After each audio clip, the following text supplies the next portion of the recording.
Assalamualaikum warahmatullahi wabarakatuh. Perkenalkan, nama saya Muhammad Ajit Rizky dengan NIM 64231350. Sini saya akan menjelaskan tentang kasus PT Sumber Daya Unggul. Latar belakangnya penurunan kinerja karyawan di PT Sumber Daya Unggul. Tujuannya menganalisis pengaruh motivasi, disiplin kerja, dan lingkungan kerja terhadap kinerja karyawan. Untuk variabel bebasnya, untuk X1 yaitu motivasi, X2-nya disiplin kerja, X3-nya lingkungan kerja, untuk variabel terkaitnya atau Y yaitu kinerja karyawan. Oke, yang pertama saya akan mengolah datanya menggunakan SPSS. Pertama, masukkan semua data yang ada, kita ke deskriptif statistik, masukkan semua data yang ada, kita oke, oke,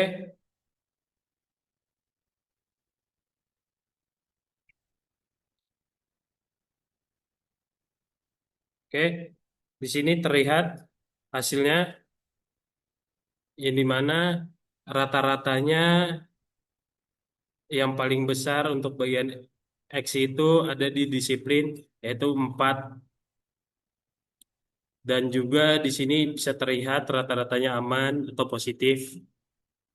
Oke, selanjutnya saya akan menjelaskan ten- tentang P-plot. Yang pertama kita akan ke regresi, kita ke linear, kita bagian plots, kita checklist semua hologram dan normal normal probability plotnya. Kita lanjut untuk dependennya Y atau kinerja, untuk independennya X1, X2, X3. Oke, kita running. Bisa terlihat di sini hasilnya sesuai dengan garis atau normal.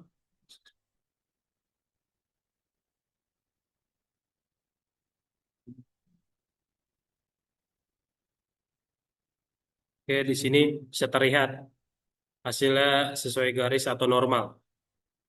Oke, selanjutnya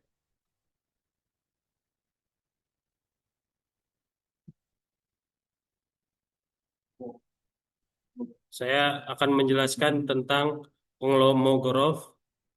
Pertama kita analyze, sama kita ke regresi linear, terus kita ke masukkan semua data yang ada, kita save, jangan lupa di checklist untuk ininya, dan akan keluar hasil data seperti ini. Setelah ini kita akan olah datanya, sama masukkan ke regresi linear, kita akan olah konglomografnya, sama kita akan ke non-parametric test, ke legacy, kita ke simple KS, masukkan yang ini, oke. Oke. Bisa terlihat hasilnya di sini, yang dimana hasilnya 4 4,493 atau di bawah 0,5, yaitu tesnya normal.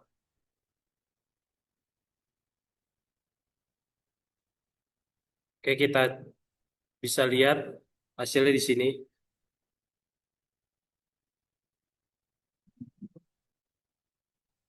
Hasilnya kita bisa lihat Konglomogorofia yang dimana SING-nya ada di 493, yaitu di batas normal dengan rata-rata normal 0,5.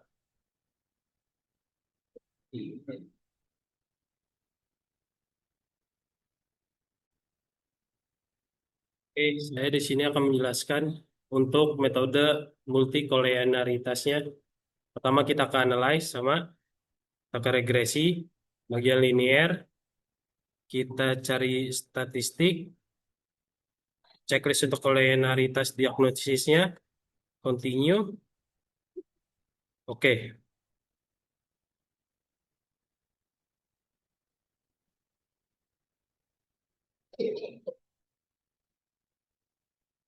Oke, bisa dilihat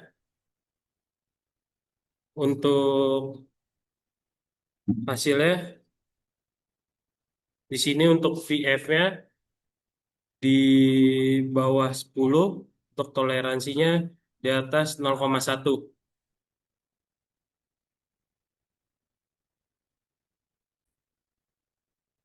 Oke, saya di sini akan melanjutkan untuk menghasilkan data het- heteroskedastisitas.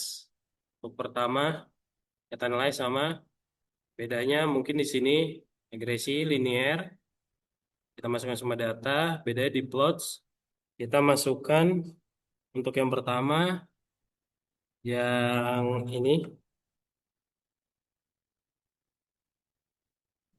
Oke,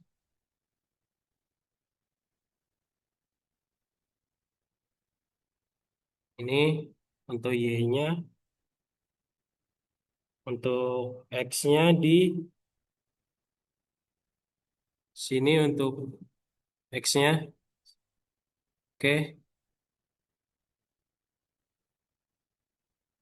kita continue.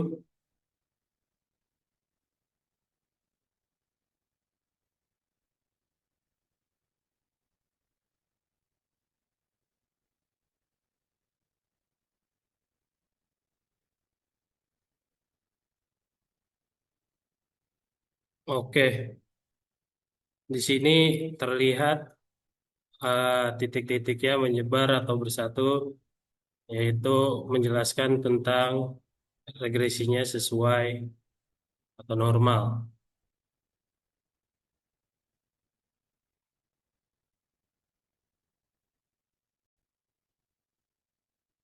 Sini saya akan menjelaskan untuk linear bergandanya.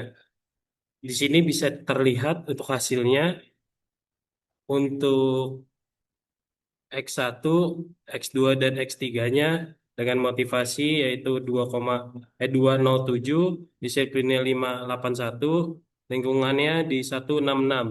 Sini bisa terlihat untuk paling besar atau paling menguntungkan yaitu disiplin dengan nilai 581.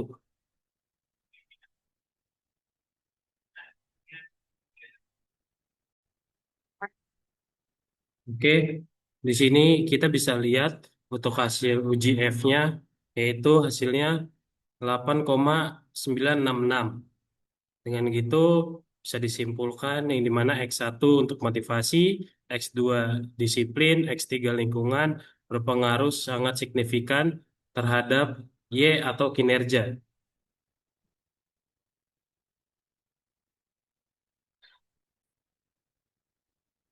Oke, di sini bisa terlihat untuk hasil uji T, untuk SIG-nya, untuk motivasi yaitu di atas 0,05 yaitu 0,30.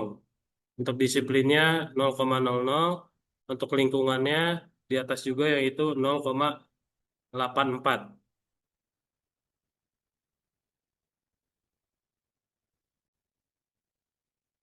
Oke, di sini saya akan menjelaskan tentang koefisien determinasinya. Untuk yang pertama, sama kita ke regresi linear, tapi di sini kita keluarkan untuk disiplin dan lingkungannya. Kita pakai satu dulu. Sebelumnya, oke, kita analyze. Oke, di sini bisa terlihat.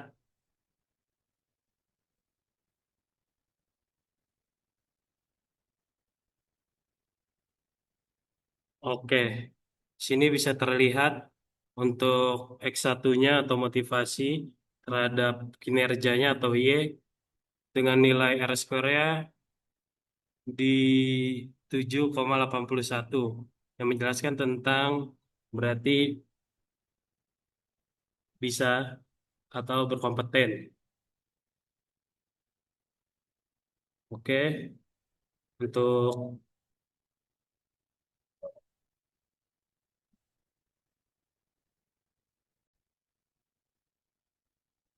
tadi saya sudah menjelaskan untuk X1-nya, kita akan mencoba untuk X2-nya. Kita ulangi hal yang sama ke regresi linier, tapi di sini kita keluarkan untuk motivasinya atau X1, kita masukkan untuk disiplin atau X2. Oke, sama kayak tadi. Oke.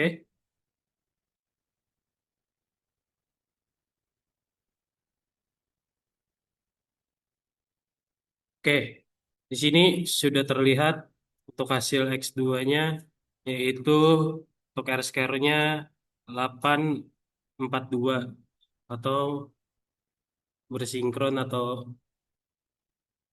konstan untuk X2 terhadap Y.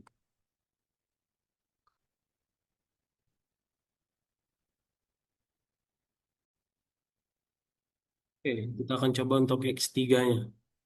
Sama juga untuk langkah-langkahnya. Di sini kita keluarkan untuk X2-nya, kita masukkan X3. Oke,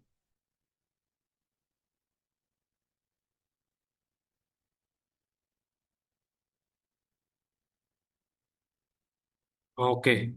Di sini bisa terlihat untuk R square-nya untuk X3 yaitu 629, yaitu berkompeten untuk lingkungan terhadap Y atau kinerjanya.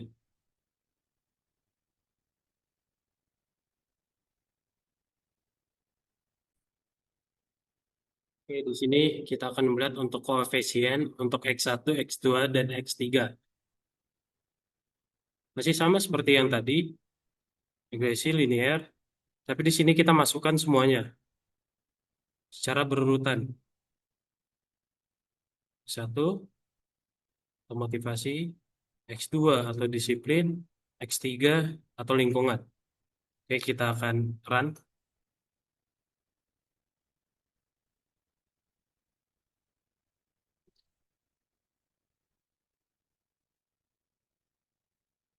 Oke, di sini sudah terlihat untuk hasil koefisiennya, yang dimana untuk hasilnya di sini untuk R square-nya 911.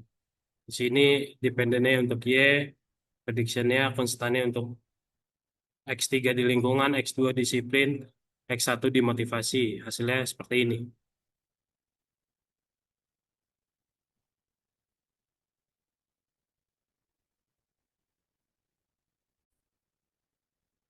Ini saya akan menjelaskan untuk variabel paling berpengaruh terhadap kinerja karyawan.